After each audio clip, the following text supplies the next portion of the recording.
Hello and welcome to Stories Across Borders. Here we like to talk about the various kinds of tales told across different types of media.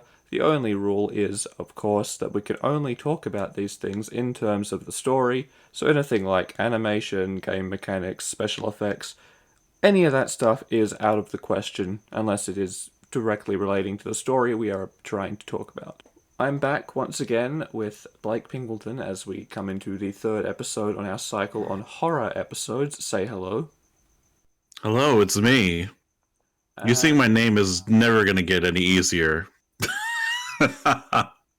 well, you're gonna have to get used to it. Uh, Yeah, it's already recorded. yeah. Anyway, Um, yeah, so this time we are picking things up with my suggestion, which I am feeling a little bit of regret about, which I'm sure we'll get into. Uh, and that is the game Corpse Party, originally released in the 90s and then remastered in a couple of different times. I think the one I'm most familiar with is like early sort of 2000s somewhere, yeah, and it spawned, 2000 somewhere, yeah, the best year. the best year. And it spawned a couple of sequels, but we don't really talk about those. So, to get a couple things, or one major thing out of the way first and foremost, a lot of weirdness in this game that I didn't remember being there. I, I, I was thinking this the whole time while we were starting this. I'm like, this is the game you really like, huh? It's still a good game, and the story at the core of it is still good. Well, why But don't you tell us a little bit about? it does need an asterisk next to its name, on the note of everything to do with the character of Yuka is concerning in different ways. Yeah, And the version I played didn't have nearly as many insert images. yeah, the one I watched for reference was the 2021 because that's pretty much the only one I understood to be a quote unquote definitive edition to the original. Yep, yeah, So I guess I had just overwritten in my memory all the kind of weird to alarming content and just remembered the stuff I liked. You know what? Considering what I've seen, yeah, I'd believe it. We're gonna talk about it anyway and mostly focus on that stuff. The good stuff, not the stuff that had me wondering how I even forgot it was in there. Just let it be warned.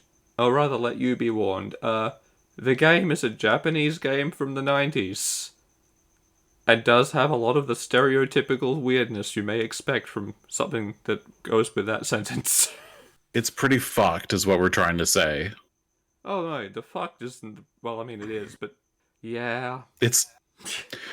I'm not kidding when I say that's the tip of the iceberg. I'm gonna, I'm gonna, I'm gonna be frank with you. Yeah. And I'm going to start by saying I've heard of Corpse Party for the longest time. I only just got around to, I actually watched the anime adaptation, I think it was last year or a year and a half ago. And it actually interested me because beforehand, I just thought Corpse Party was purely torture porn in a sense. And I guess the name just kind of turned me away from it and the few memes that spawned from Yeah, it. it is, other things ignored, very easy to be lulled into believing that it is just a torture gore fest. And don't get me Mm-hmm. wrong, it is horribly, viscerally violent. But it is done so strategically, and that's kind of why I wanted to, kind of a part of why I wanted to use this as an example. The first part was there was some scenes in Cabin in the Woods that triggered my memory and made me go, Corpse Party. I can kind of see where you get that. Every all Um, the scenes where they cut away to the classroom in Japan with the ghost girl and yeah. okay. Okay. Okay, now I'm remembering. Okay, that makes sense. And that in turn also, like, having that thought also made me go, actually, it would be a really good one for comparison because a lot of the like a lot of the things that Cabin in the Woods riffed on, Corpse Party plays straight. Yeah, yeah, it's a good counterpoint to discuss. And uh, after the anime adaptation and watching the game itself, albeit not the original, which I kind of wish I could take a look at the original. I might do that after this episode, actually. But I've actually come to appreciate Corpse Party quite a bit. And I'm just going to say it right now, the music is amazing. You know, But that's not relevant. I'm gonna have to start a jar, right? Like kind of like a swear jar, but every time either I or a guest breaks the rule of only talking about the story, we're gonna have to contribute to this. Damn it. Okay, okay. But yes, think of all but the Corpse Party, you'll raise so much money, you'll start another podcast. But you are right. But yes, the story of Corpse Party, it actually did draw me in, and despite the visceralness, like it was worse than slasher levels of gory, but it actually held me.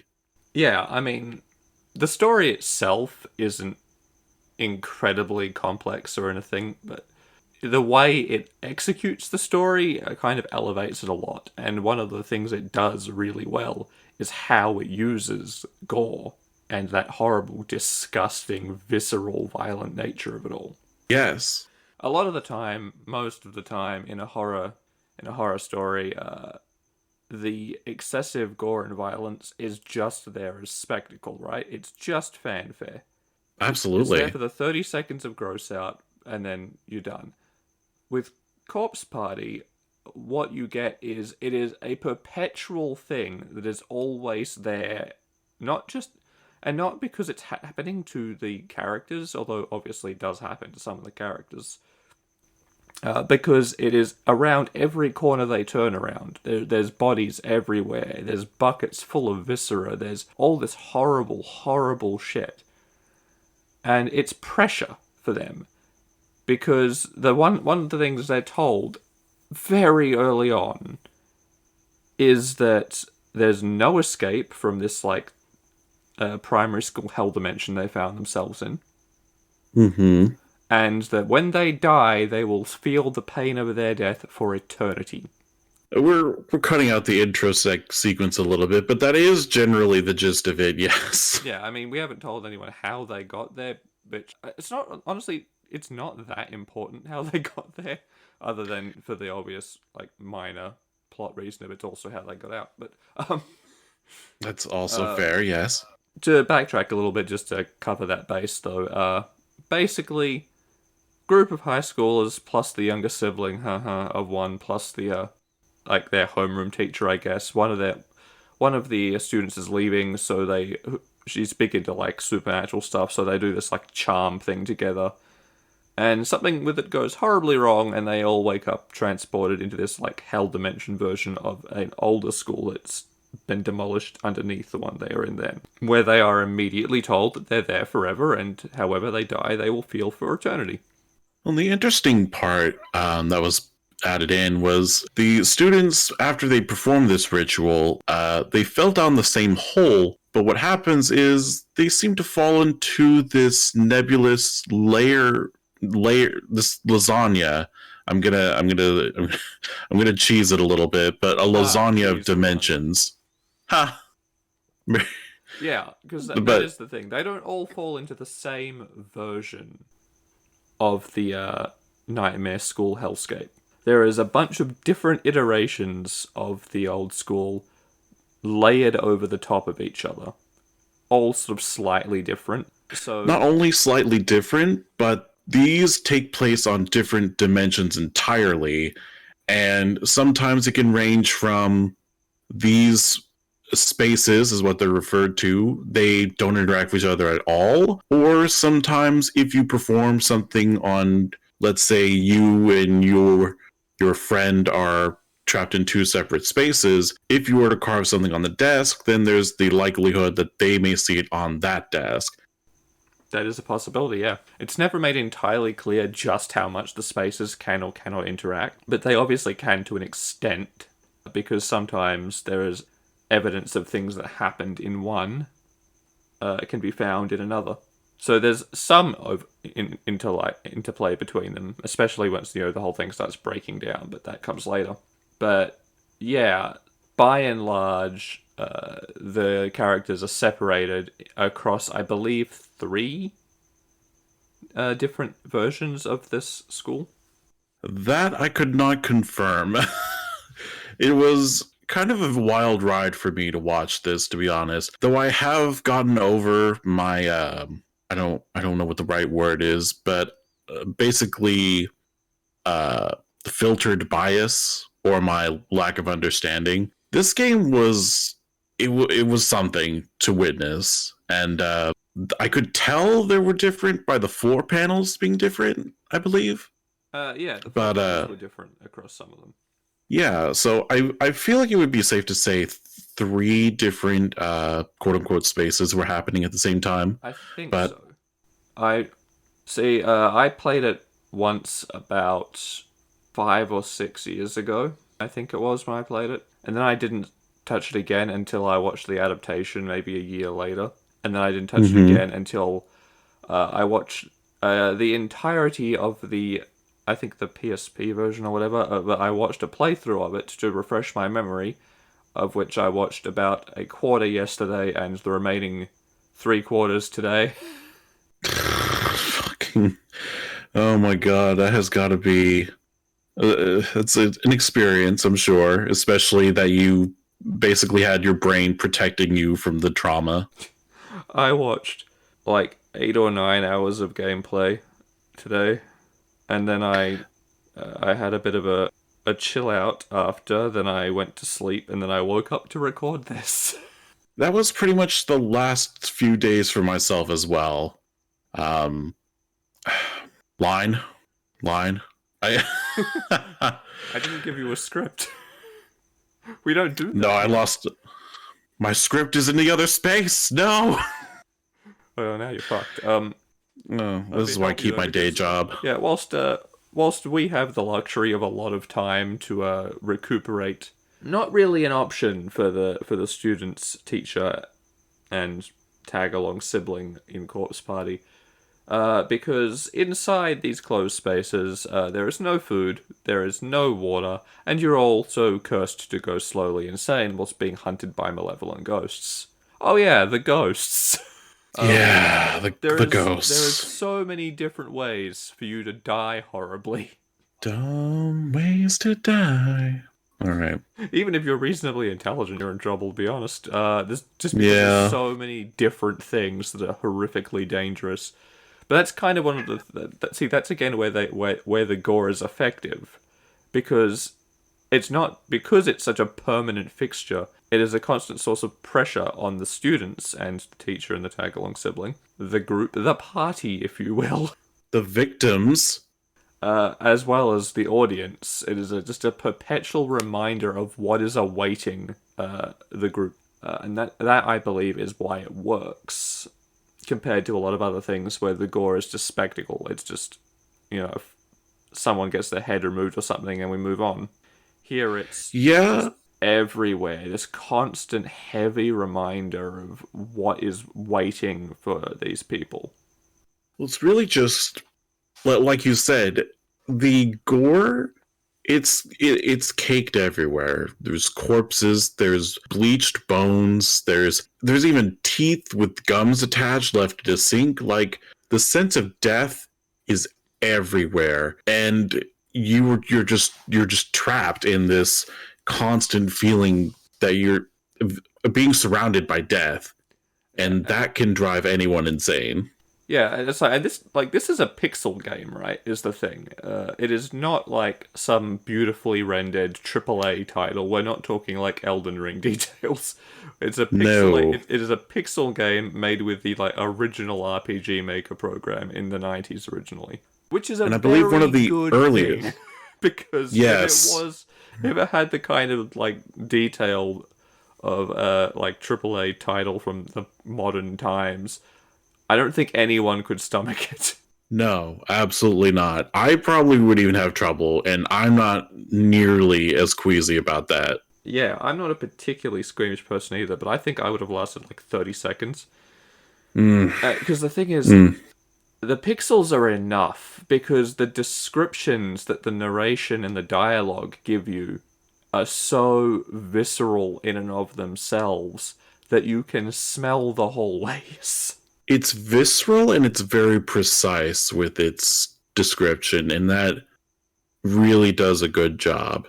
Yeah, it's one of the few times, like the few instances of where I can look at something and I can say, yes, all that gore really is adding something to the story. Because it usually isn't, let's be honest. No, no. I mean, I think a lot of horror fans have come to associate anything that excessively uses gore. It's just trying too hard. But with Corpse Party, it works. It works very well. That it does. And it also, I feel like it's worth saying as well, like, another thing I really like that it does is that despite the supernaturalness of the entire situation, a lot of the most prevalent threats to the people who have been dragged into the spaces aren't because of the ghosts exactly. A lot of the people who've come in and died there have managed to leave notes and things. And a recurring theme is most of them died not because they were injured by ghosts, but because they starved to death or were dehydrated to the point of death. Yeah, I remember two specific instances. Well, one that was more worthy of note. There was an entry where there were two victims, and they were starving to the point where they challenged each other to rock, paper, scissors, and the loser ate the winner. Yeah, And that is just that unsettling is, to read. yeah, and that wasn't even the only entry from the one who went through with it in the end. Is the crazy thing is that they lost their mind and were still hungry after. So you get a few more entries from that person who is now carrying around the eyeball of their friend as a keepsake until they can't handle that anymore and eat that too. It's a really messed up game. Yeah, it's. Oh boy. It is. It is horror in every sense of the word. But one of the things I like about it is that despite the nature of it all, it's the mundane horrors that are the most terrifying. It's that idea of starving to death without any means of relief, or dying of thirst, or just being in never-ending pain that you can't do anything about. Right? Because those are all things that, to varying levels for a lot of people, are possibilities in reality. You can just spend the rest of your life in agony. Obviously, it's extended into eternity because you still feel as a ghost here, but it's the same base premise. And I feel it's appropriate at this point to mention, because I am going to mention a specific instance, but a bit of a warning. There are a bit of triggering moments in this game. So for anyone Yeah, that I may honestly be. probably should have started with that. Now that I Mhm. think about it, because basically everything that comes after the first charm is a trigger warning. Actually, yeah, But with that being said, there are instances where just the fact that these individuals who have been trapped in these spaces fear for their lives just from losing their minds, that they do in fact kill themselves. yep, yeah. It's actually, I know what you're thinking of, and it's so much worse than that. But we'll get to that, and I'll spoil it for you probably close to the end. But yeah, there is definitely plenty of suicide, either implied or shown, Mm-hmm. occasionally by cannibalism. Although, is it really suicide if you have someone else eat you? It's assisted suicide. Yeah, I suppose so. There's a question you never thought we'd have to ask. Only on here. But yeah, I'll get it. I'll get through a couple other things real quick because there is also let's rattle off some of the trigger warnings. Yeah, I think that's a good point. Violence against children, extreme gore, suicide and suicidal ideation, the loss of sanity, incestuous thoughts. Have I said child violence yet? I believe I have, and talk You of did. things like molestation and all that. So, yeah, a lot of fucked up shit. Not all on screen. Some of it's just mentioned in notes, but it's a lot, It actually, is a quite lot. a lot. Mm-hmm. It's one of it's one of those things where I can't recommend actually playing or experiencing the game in good conscience knowing what's in it, even though I can talk about all the things it does right. Also, just, just cut Euchre out the game. I mean, Oh boy. Boy, boy, boy. I'm sure we'll get to that fun explanation, I'm sure. do we have to? I mean, can we not just forget? You kind of already added it to the trigger warning. You have to talk about it now. Well, shit. Yeah, well, you know what? We'll get to it, maybe. Or by the end of this, we'll have gone down so many rabbit holes we'll have forgotten and I can breathe a sigh of relief. And we'll both need brain bleach. Anyway. So yeah, as I was saying, one of the things that, like, on top of just the fact that it uses the gore as a form of pressure as opposed to being a form of spectacle, one of the things I really like about Corpse Party as a story and as a concept is that it plays on a lot of very primal fears. I think, it's not just ooh the spooky ghost, because that's not a tangible thing. As far as I'm aware, most people don't really believe in the supernatural to that extent. You'd Uh, be surprised. I mean, I know people do, and no fault against that. There's plenty of things out there that we can't explain. But I feel like a lot of people, the average person, probably doesn't sit there every day and go, yeah, there could be a ghost in this room. I with that discussion, I just throw my hands in the air because that's a huge topic, and I realize that it may not seem like that to the average person, but it's quite an interesting statistic. Although I will admit it's been a lesser belief over the years for a while now. I'm not going to get into whether it's true or not. Pretty much impossible to prove anyway. It's just a thing that I keep in mind. I suppose it's a far less prescient fear than things like starvation, dying of thirst, being a Oh, victim of absolutely. violence, or something that I think people don't realize potentially as well as being such a prominent factor is that by nature of the fact that this is basically a separate dimension in the story and that it's separate dimensions laid on top of each other that have split the group up,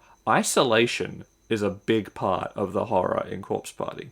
Yeah, I've noticed that it plays with isolation as well, which I don't see really done as well as I've seen in Corpse Party, and I like seeing these characters that have been so tightly knit now in their own devices. Yeah, because it's so much easier to face down a scary situation when you're part of a large group, right? That's just human nature. The more of you are there, the more of a tribe you have, the more secure you feel. So by splitting all these characters up over these different spaces, different versions of the school, that security is taken away, and it's taken away in the face of something monumentally terrifying.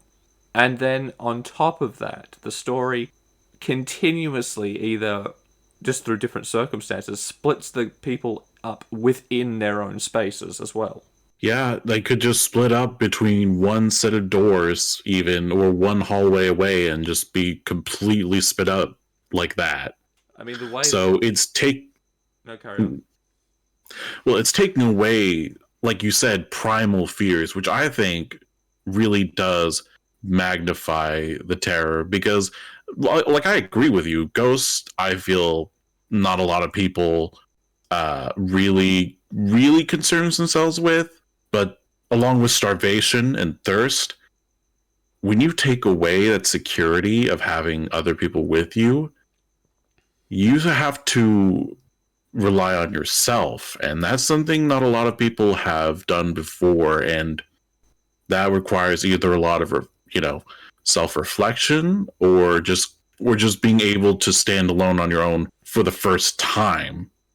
And that can be a very jarring experience. Yeah, I mean, even beyond like the characters, right? As far as the from the place of the audience, we're humans too, so our brains are hard coded to see larger groups, at least of like a like mind, opposing larger groups. That's less of a comfort, but like large groups of friends or family or whatever, we're hard coded to see that as security. So when we see this group start large, then get split across these three different spaces, that in itself is already preparing us mentally to be like, oh, this isn't good. And then and every time they split up into smaller and smaller groups, it becomes more and more tense for us because of the way we're wired to recognize more people, more security, Yeah. which adds to the tension because yeah, the tension increases directly proportional to the size of the group. So when you get to times where there's only one person all on their own walking through these gore-soaked halls in search of some goal or something, that's when the game is at its most tense.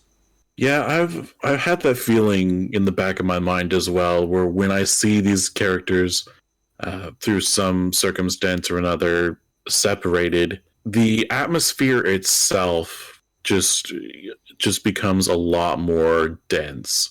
And and I mean that I agree with you. I've had that feeling. Like that's just it's really fascinating to see that in action.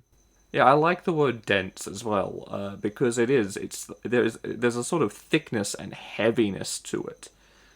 Partly, again, just because the setting is so disturbing to be in, and partly because anytime someone leaves a room, you never know if it's going to be the last time you see them again. Because of the hyper violence and the fact that the whole time your sanity is being, crushed by this, not only your circumstances, but also just the curse of the place wearing down at you. And that's all that before we get to the fact that there are, in fact, killer ghosts. And even furthermore, people that may lose it and attack you, just in turn. Well, yeah, because it'd be so easy just to snap, and that's one of the Yeah, things that again, that's kind of the manifestation of the curse in a lot of ways. Is just that it pushes people closer and closer and closer to snapping. It makes it harder to retain a sanity. As best as I can tell, that is the nature of the curse. Is that what they call the darkening? Is just that it pushes you further and further from sanity. It's less like an outright like affliction and more just slowly turning up the dial of your own issues. yeah, and I believe one of the characters, the paranormal investigator student that had previously died there, I can't quite remember her name, but she Naho. pointed out, Naho, that's right. She pointed out that the effect of the darkening varies by individual because everyone has a different tolerance level. They have a different, sort of psyche that is able Different to fears, different weather issues. Yeah. so on and so forth that reflect that curse within each people. Yeah. How do you feel about getting spoiled on things? Because there are some twists that the darkening kind of touches on.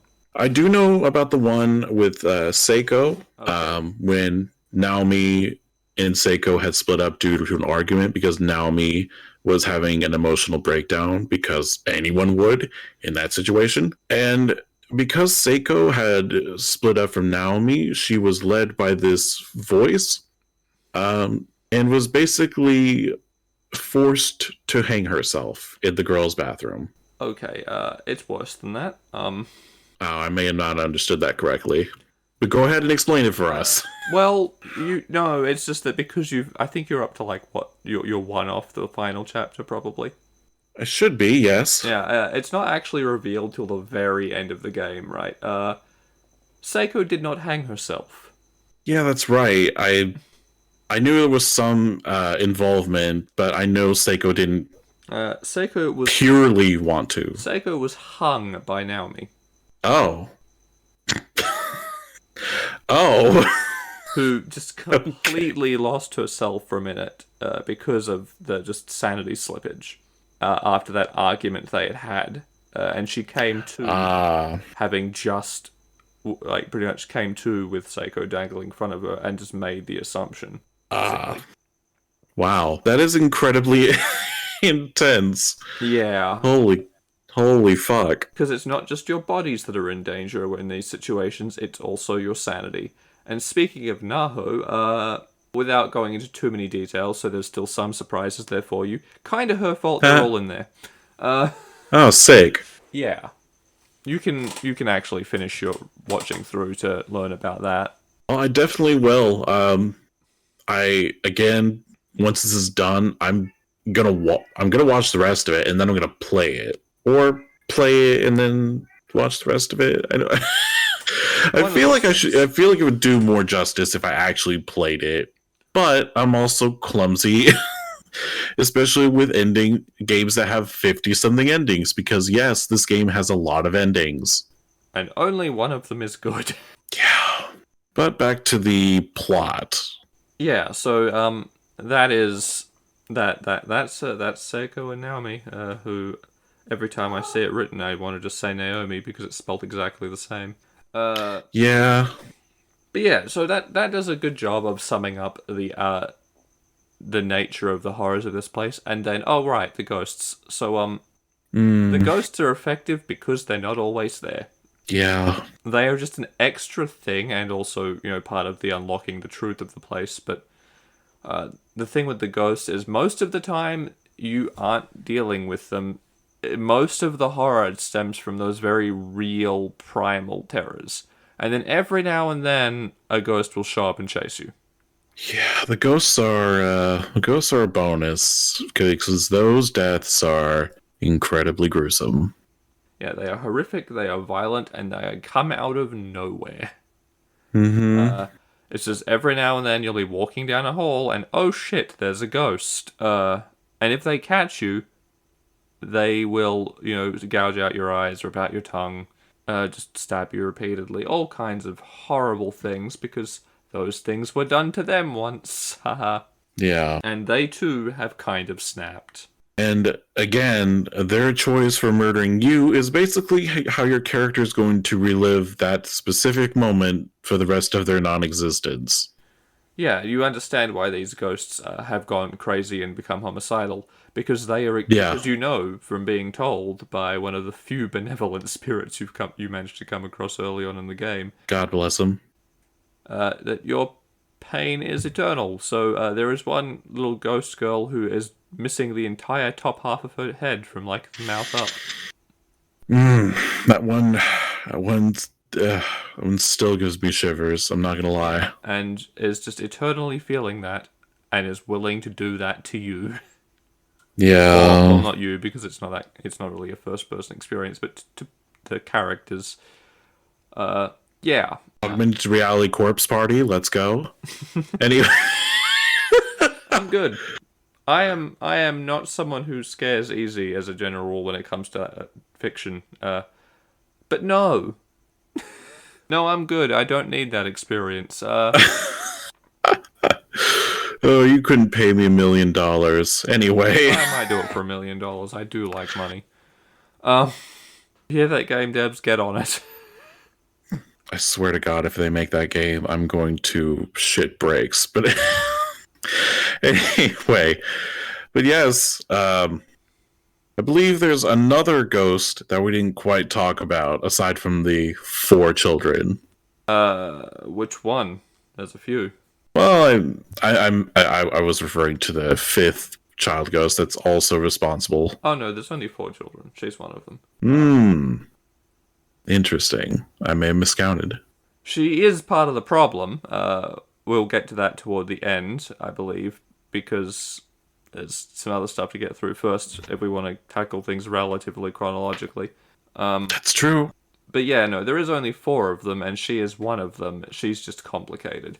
Hmm. That will obviously be our pale, dark-haired ghost girl because this is a Japanese horror game. Because you have to have that. I mean, like I said, stream of consciousness from those clips and not Corpse Party, what we talk about now in Cabin in the Woods. That's what made me think of this. Yeah. But yeah, so in addition to that, we have two other groups. Two, is it? Might technically be three, but I think two of them might be in the same space. Now, do you mean different groups of victims, or They're all the same thing. that's fair? I mean victims, though, yes, because we have who spending most of their time in the second building of the school. We have Satoshi and Yuka, the brother-sister duo, the most uncomfortable pairing in the game. And I think, but that's also where Shig and Mayu are. So I think they're actually sharing the same space and just don't run into each other. I'm gonna be honest. I'm terrible at remembering names for Japanese Shig is games. the guy that takes the pictures. Oh god. Oh god. I'm sorry. That broke me for a hot second. He's he's he broke me for a hot second. The first time, because I'm watching the 2021 version, and you see the art. When you see this motherfucker take a picture, you say that art, you're like, this man is a creep. And we've only just seen the iceberg of how much of a creep he is. I don't think he starts as a creep. I mean, you can see in the flashbacks he's a quiet, not particularly confident dude who's only got like the one close friend, really. Well, that's why you watch out for the quiet ones. His thing, right, is that he starts taking pictures to document the experience, both as evidence and just as a means to convince himself it's real, and kind of falls into the habit of doing that. And as his sanity slips more and more, he starts kind of obsessing over the images till he finds the splat on the wall at one point. Because some more spoilers for this game. It's been out for like over a decade. 30 years. No, over a decade, yeah. Over a decade, yeah. One of the protagonist characters, Mayu, gets slammed so violently into a wall by the ghost kids that she becomes a splat. A very visceral, disgusting splat. Just everywhere. Just human flesh. Mayu, just in a pile. It's horrendous. Mayu is kind of Shig's one friend. Yeah. Some like implied romantic tension, maybe. Doesn't matter. They're very close. He doesn't know the splat is at her when he takes the photo. Later on, he finds out that it was that this horrible image that he has been staring at is in fact the most dear person in the world to him, and he loses his shit and kills himself. See, I haven't gotten that far, but Yeah, that's the thing. He like the way the story represents him. He's a red herring, right? You're supposed to believe he's more dangerous than he is, but every time he catches Yuka when she's running from him, when she gets separated from Satoshi, because that's the thing that happens, he never hurts her, not once, even if he catches her. I did notice that, but I thought there was just going to be this build-up. Nope. But I guess that's the point of the red herring. Yeah, he's a complete red herring that exists. Well, not exists, but his purpose when he's chasing Yuka is to drive her into the arms of Kazami, a character who is not part of the original group and who was sent there a little bit before with his own group. Because he appears very comforting and masculine and big brotherly, and she immediately latches onto him, and that's a problem because he's a homicidal psychopath who is obsessed with having a younger sibling. Oh dear God! And he's killed a lot of people. Like occasionally you hear some of the like spirits of the corpses you come across just say his name with seething rage at earlier points in the story, and you don't think that much of it because it's just another corpse saying a thing. Then you meet him. I don't know. It's been just long enough that you've potentially forgotten. I feel like if I ran into a corpse that just said, you know, that dude's name that I happened to just walk by, I'd probably start shitting bricks. I mean, by that point, so much worse shit is happening that you've just kind of gotten used to the fact that sometimes you hear those last echoes. That's fair. You know what? That's fair. I'll let you move on. There's not much to say there. It's just that Shig is the perfect red herring because of his own sanity slippage. Mm-hmm. But he is not a threat. He is a victim. It's very well done. It's kind of like a jump scare, but played out in like extended version. Yeah, yeah. It's He like you expect he's it, but you just he is see it a in the end. he is like a prolonged fake out.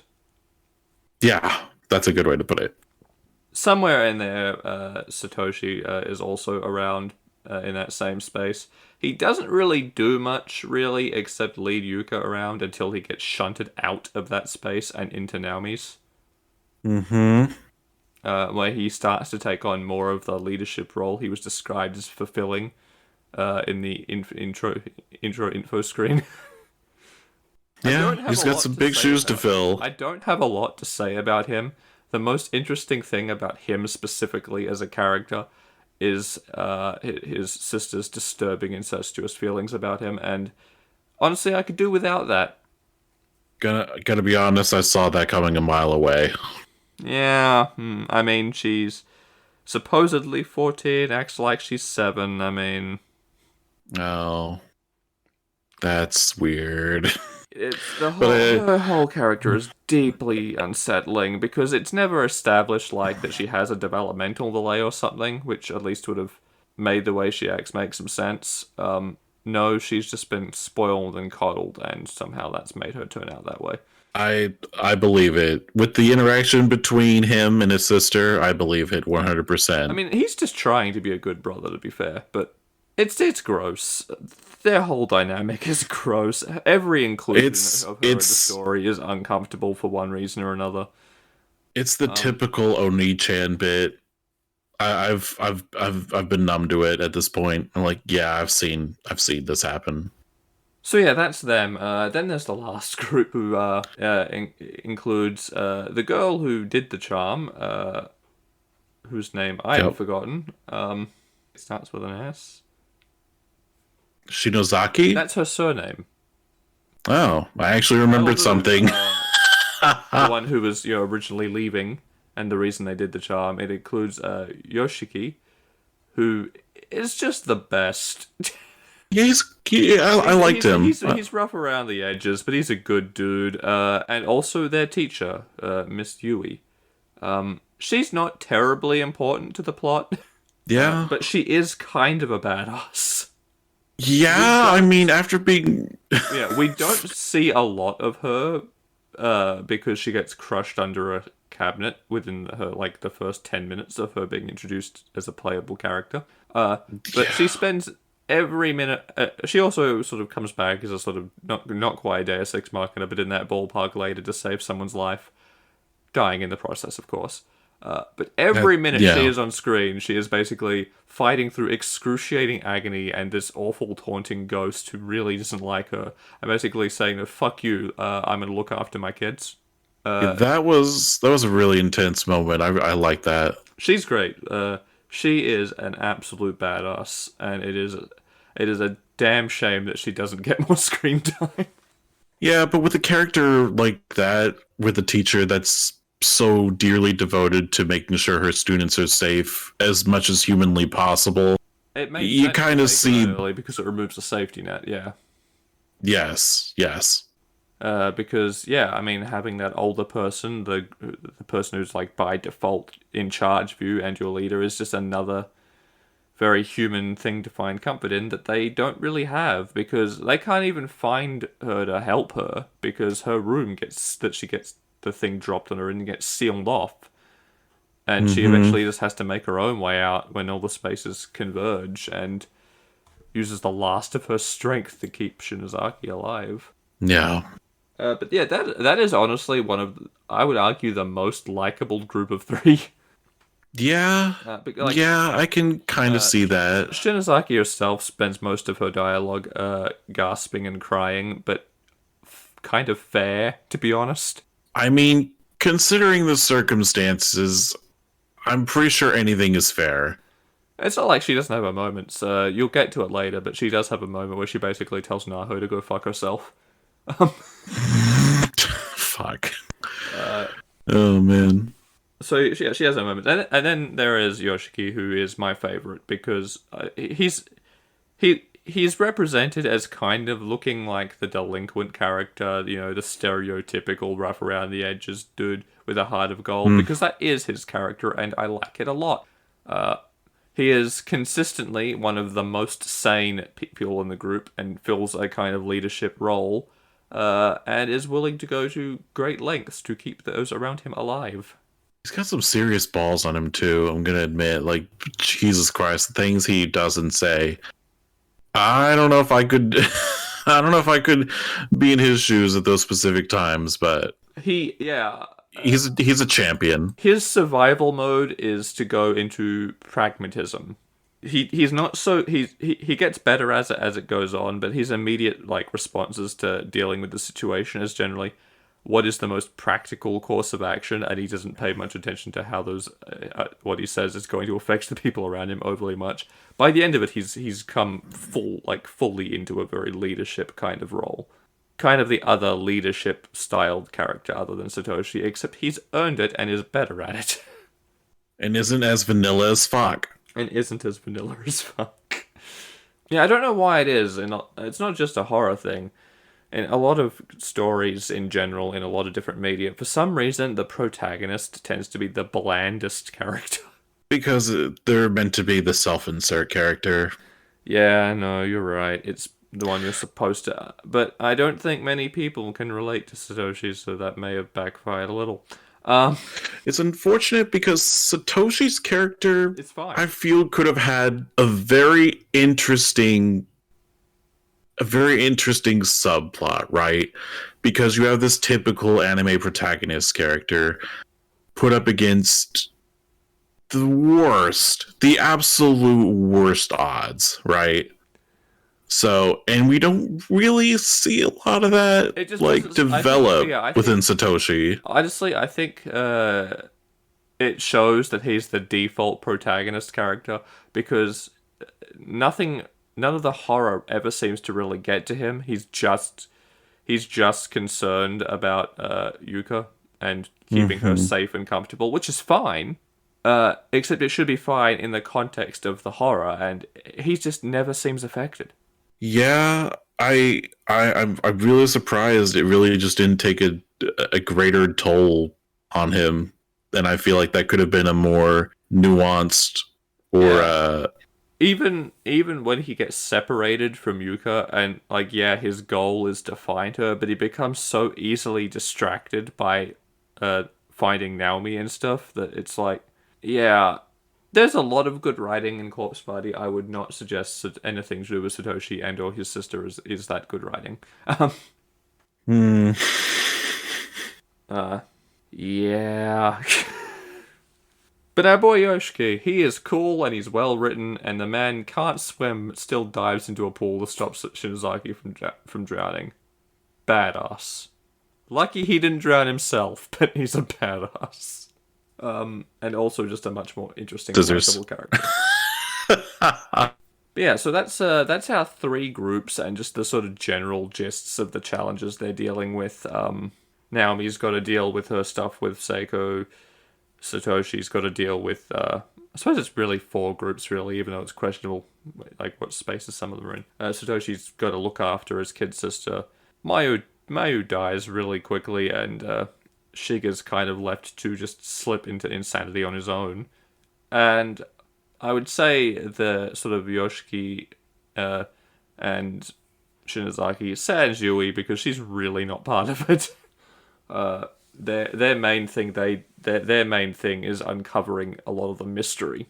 But yeah, the mystery itself eventually the spaces do start converging again because Yoshiki and Shinozaki are able to pacify some of the ghosts, which are sort of keeping the spaces separate and functional, so the spaces start collapsing into each other a bit, which allows the different groups to meet. Yeah, and once they've met, they can then start, they start piecing together the actual nature of the place and the assorted mysteries and how it's all Naho's fault that they're there. And basically, they get to learn about Sachiko, this mysterious, sort of slightly different than the rest ghost. And there's a reason for that. because she died 20 years before the other three. Hmm. So this is going to spoil everything for if that's a concern. I don't think it is. I don't think it's going to take away too much from the experience. Basically, the entire story of the place is the old primary school, Heaven's Host. Sachiko was a student there. Her mum worked there as the nurse, and the principal, who you've heard a couple of mentions of throughout, assaulted Sachiko's mother. Oh. Yeah, turns out not the greatest guy. Yep, decided that the nurse was a lot more interested in him than she was, and inadvertently, after she managed to slip away during the incident, he inadvertently pushed her down a flight of stairs Oh. in front of Sachiko. That's lovely. Sachiko saw this, so he strangled her to death. Terrible. Just continues to be terrible everywhere. Yeah, if it makes you feel better, he would later go crazy, throw himself off the roof, and then spend the rest of eternity in a perpetual loop of jumping off the roof and dying. Would this be the origin point to this curse? Well, no, the origin point to the curse is more to do with just Sachiko's mum and Sachiko, because Sachiko's mum loved kids. She I can see where this is going. Really fond of the children and everything, and also just really angry about what happened to her and to Sachiko. So that anger and rage is where a lot of the curse comes from, and a lot of the horrible murder things is Sachiko starts killing other children, often with some help of her possessed man Proxy, the guy who runs around with the hammer, a victim of the curse himself, and starts killing children to bring them to her mum for company. I believe the help, quote unquote. I believe he's the son of the principal. Yeah, he is the son of the principal. That's where the curse comes in effectively, because he has been victimized by it just because of Sachiko's mother's pure rage. She basically just takes it out on the bloodline as she loses her sanity more and more. Oh, nice. While Sachiko herself learns to love the violence and the killing in the process of just years upon years of murdering people to bring their ghosts to Mummy Dearest for company. And how does her mom respond to this? At first, kind of with horror, then with a mix of horror and gratitude, and then with a little bit more gratitude than horror, and then she's just so far gone, she's not really a person anymore. She's just a malevolent force. So she's not happy about it, actually. As a general rule, she's pretty disturbed about what has become of her ghost child, but she can't do anything about it. She's just eventually just becomes a negative force herself more than a sentient being. Charming. Yeah, part of getting out of oh yeah, that's the other little thing. That's why all those ghost kids have their tongues cut out. It's because the principal does that to Sachiko's corpse at one point, digs her up and cuts her tongue out. Why? He's losing his mind. You know what? That's fair. That's really not.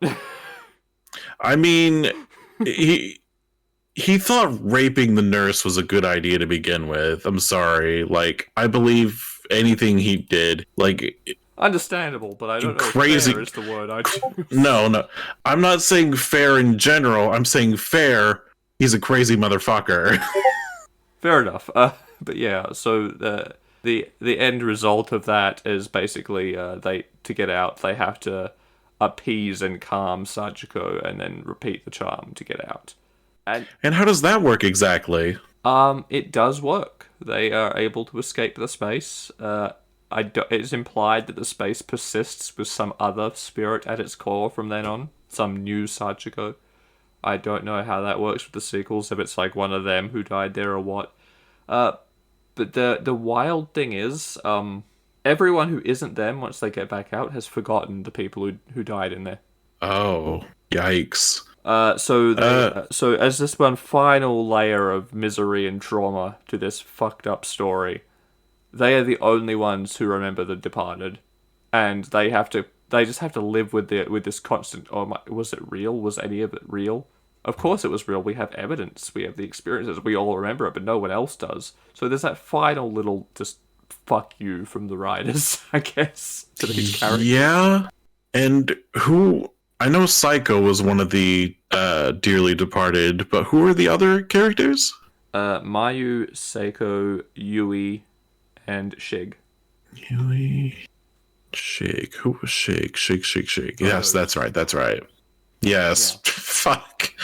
Oh Yeah, dear, so dear, dear. nobody remembers him. There is an alternative ending, one of the bad endings that can actually roll credits for you, where Yuka doesn't make it either. Oh. And then at the closing of the game, Satoshi finds the door to her room open, and hears her calling for him from inside, Oh no. and then it just closes out. So that's the alternative ending. What the fuck? What? Oh no. That's oh no. Oh boy. Yeah, I mean That's that Corpse Party. that's that. Yep, that's how it goes. Oh There's man. probably some other things we could unpack in there, like the fact that Seiko doesn't blame Naomi. She's actually kind of saves her to an extent from the afterlife, from her own madness, which is really sweet. That's pretty much the whole story. All the good, the bad, and the really bad. Yeah, that was the general story. There again, there's a multitude of endings that we could have gone through, but that was the general Yeah, synopsis. we were like if we had 3.5 hours instead of the one-ish we do these episodes for, we could go through and unpack all the things you get from the various bad endings. But that last one's the only one that ends the game. Yeah, no, we don't have that time. No, so that is Corpse Party. A lot to dislike about it, to be honest. Mostly Yuka, Yeah, and by extension her brother. But a lot of, especially what we touched on, the stuff we touched on earlier on, a lot of really well done stuff in there, and I think some stuff that if you're interested in writing horror, you can take note from. yeah, absolutely. Whether you're writing horror for a game or a movie or TV series or a book or whatever, we've touched on the differences between them a lot, but a lot of the same principles apply. Suspense, tension, and atmosphere, paramount. Yeah, Corpse Party really offers a lot of themes and different narratives and narrative potential that could have been present. It does offer potential that can be built on.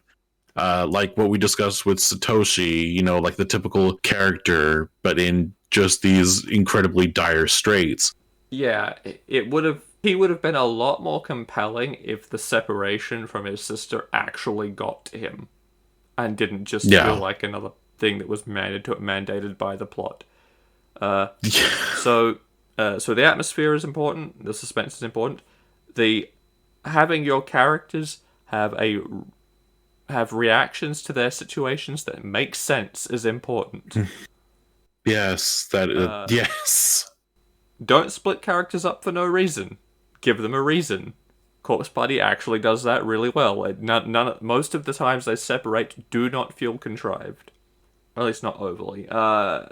Tension, we've said it a little bit, very important, and the use of gore strategically if you're going to include it, as opposed to for the sake of spectacle, which again is something that this game absolutely excels in, is using the hyper violence and the just viscera and gore everywhere as a source of continuous drama and tension, as opposed to wow, that's a lot of blood. Yeah, exactly. Yeah, and I think honestly that's one of the major takeaways I think you can get from Corpse Party as a story is horror does not need to be complex. Most of the scariest things to us, just as people in general, are very simple. Very simple and very mundane. Yeah. Starvation, pain, heights, isolation. The best, scariest horror stories are going to draw on those very primal fears. And that is the other thing that Corpse Party does exceptionally well. The supernatural stuff can be scary, especially with the atmosphere set right, but it's the stuff that is derived from that primal stuff that is programmed into our brains that really ratchets up that fear factor. And I think that is something definitely for anyone interested in writing horror to keep in mind. I couldn't agree more. And again, I've said it before, I was turned away by Corpse Party just because of the title and the memes, but I've come to appreciate it exponentially more. It's one of those things where it's like, if you're interested in horror games and you can sit through all the not great stuff that we mentioned that I had forgotten about when I originally picked this, there is definitely a lot you can learn about the execution of the story. On that note, we will wrap up this episode there. If you would like to do the standard plugging of your stuff. You can find me on Twitter, although it is probably dying. Join me on the Twitter Titanic. I'm at Real Merkmeyer at twitter.com. You can also find me on whatever is left of Twitter by the time this episode goes out, at DanielWrites7, or you can find me on my website, radfordwrites.com, which, again, and I say this every time now, unless you're listening to this on Spotify or Google Podcast or somewhere, it's where this podcast goes out from, so chances are pretty high you know where that is. You can also find a bunch of my other writing there, as well as links to my YouTube channel, where you can hear my stories read out by people with more vocal talent than I, or even see the occasional little animation. Yeah, that's all for now. We will see you guys next week, where you will get to listen to some horror I've written. See you then.